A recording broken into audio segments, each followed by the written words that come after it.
So. No, actually, No, why don't you ask her? it's actually my third question to her. Oh, is it? I don't. I good. That's good. And Kathy and I go back a long time, and she's the one who actually told me. Oh, good, because I know our experience has been they stay mum unless it's a de novo bank where it's been a resounding no. But so we can address that tomorrow. That should be exciting. Thank you, Tom. Sure. Anna, why don't you tell us about your CRB program, please? Sure. Thank you.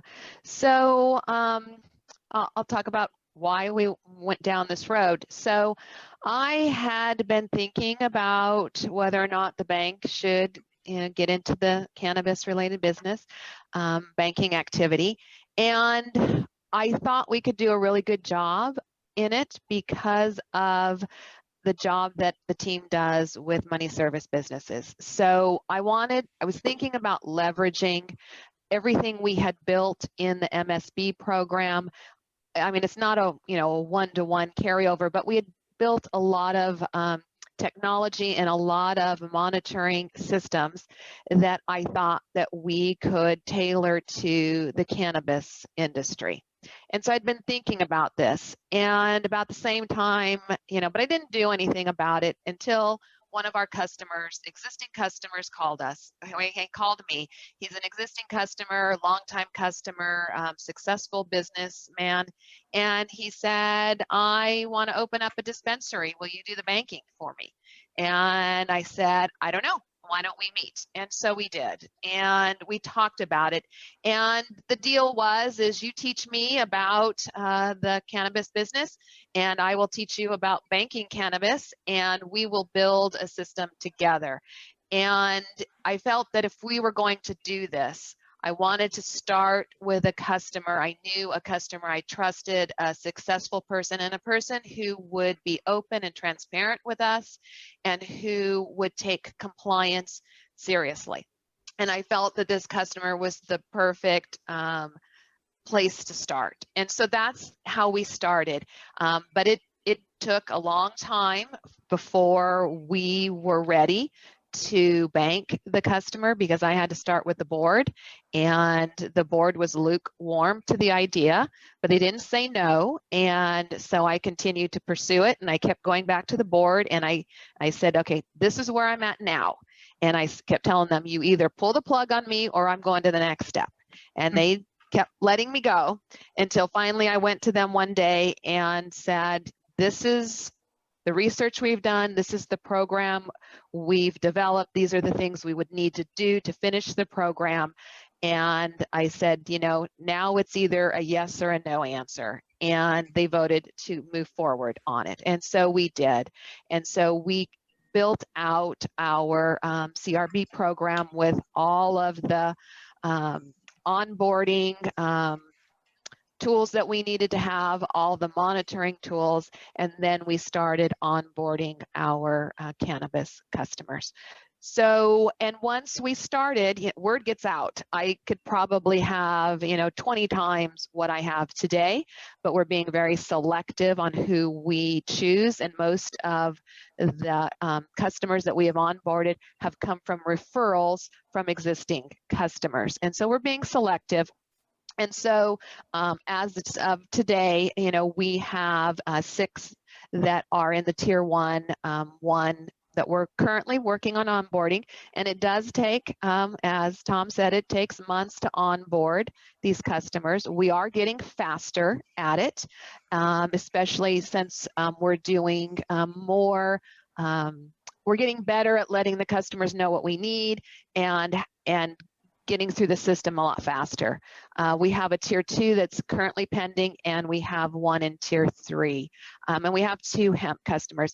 And just as a side note, also while we were going through this process, I had another customer, existing customer, come to us. And this particular customer, their business is they grow the starter plants for farmers, and they primarily do tomatoes and poinsettias. A longtime customer, good business, and they came to us and they said, oh, by the way, or, we need to inform you, we've started growing hemp plants for the farming industry. And so without doing anything, I now knowingly was banking them, right? So, it's out there and it's going to happen. And fortunately, we were far enough along in this process that it wasn't a problem for us to be able to, continue to bank that particular customer who was doing the hemp plants. And so that's how we got into it, where we're at today.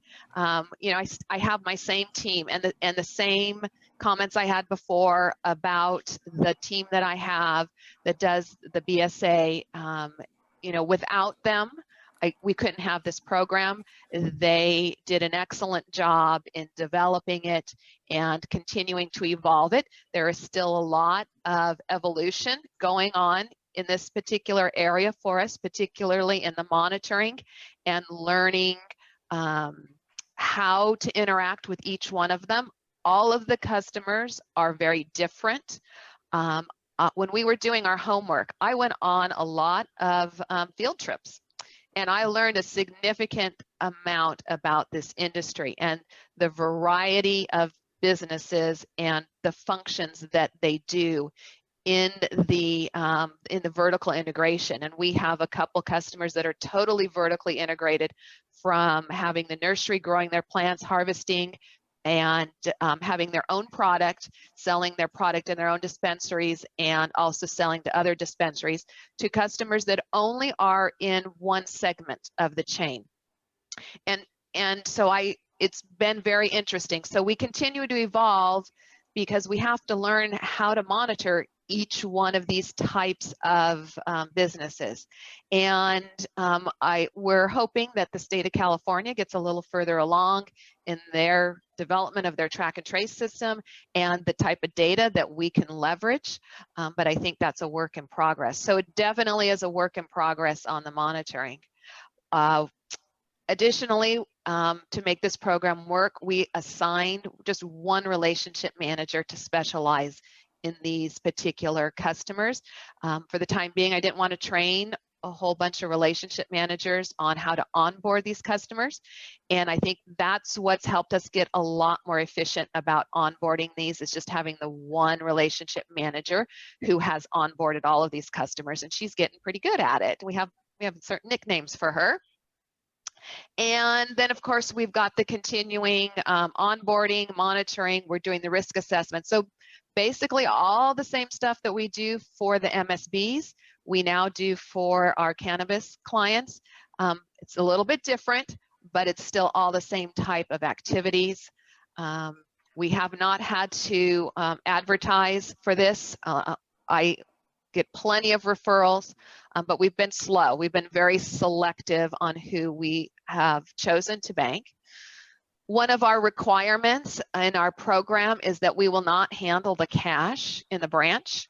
That we also, as part of our program, we instituted a Smart Safe product, and some of our customers use the Smart Safe. The dispensaries in particular like the Smart Safe system, and then some of the other ones, they have chosen to do an armored pickup for that. And then just like with the MSBs, we have very specific fees for these clients. And so some of our challenges is, again, it's the same. There's time required for the initial due diligence, doing the site visit, doing cash analysis, working with them on whether or not we're going to set up a Smart Safe system or armored. Some of the CRBs, we've had to educate them, so they're not always familiar with their AML responsibilities. And for us, it's going to be a new focus on audits and exams. And we're having to find ways to do some of the automated monitoring.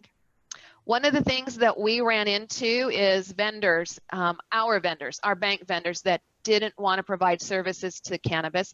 Armored is an obvious one. The major armored carriers, they don't want to service the cannabis industry. We had to find an armored courier that would. But one of the other areas that happened to us was with our correspondent bank.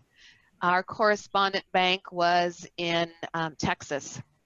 And when we first went down this road, we told them that what we were doing, and they weren't comfortable with it. But then they became comfortable with it, and they said, okay, we'll continue to be your correspondent bank, but we don't want you to have more than 15 cannabis customers. And we said, okay, you know, we can start there. Knowing that we were probably going to have to leave them, which we weren't really upset about that. But then about a month ago, they said to us, you know, we're not comfortable with this at all. We don't want to have a bank that does cannabis. So they exited us, and I had to find a new correspondent bank, which we did, and we were already going down that road, and so it took us about a week. And they you know, they didn't just kick us out. They were like, you know, we'll work with you, give you some time. But I think that's something to be aware of, is that your vendors may not be comfortable that your bank is doing this. And so you might want to, if you're considering going down this road, talk to some of your vendors and make sure that if they know that you have cannabis, that they're not going to stop providing you services. And then, of course, it's an evolving area. So with the laws and the regulations constantly changing, you know, keeping up and paying attention. And also it's the local law. So we have to be aware of not just state and federal laws, but we have to be aware of any local laws, because they're all different. And so it's a lot more when we're onboarding. Part of that onboarding process is, what jurisdictions are you in, and what are those specific requirements for that jurisdiction? So we are constantly doing research in this area.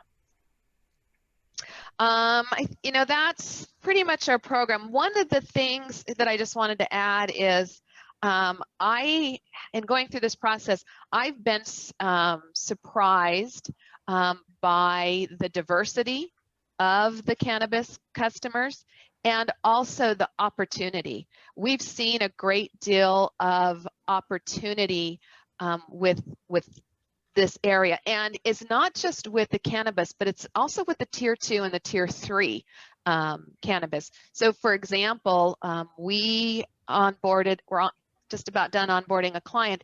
They are a well-established firm, but they do cold storage units. And the cannabis industry, if they are manufacturing, they require cold storage units.